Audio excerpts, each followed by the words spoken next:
Meet the AutoFry Shake feature. This automated function lifts and shakes the frying basket during the cooking cycle to prevent food from sticking together, ensuring even cooking and a consistent finished product. Set your AutoFry Shake feature intervals. With the AutoFry off, press the middle settings button to access system settings. Press 1 for presets. Enter password 222 and then press enter. Press 4 to edit the shake interval.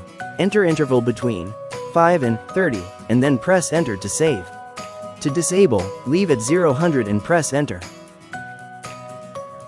Load your food. Place your frozen or fresh product into the front chute.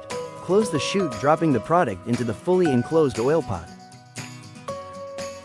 Select cook time. Select the appropriate menu item or manual cook time. The AutoFry Shake feature will activate automatically throughout the cooking process.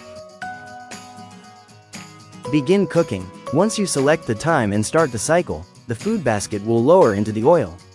Cooking begins, and the timer counts down. The basket will move independently, like it is being operated by a fry cook. The AutoFry Shake feature produces delicious end results each and every time, ensuring food service programs are both strong and successful. Interested in learning more? Check out mtiproducts.com or contact us by phone or email. AutoFry. No hoods? No vents? No problem.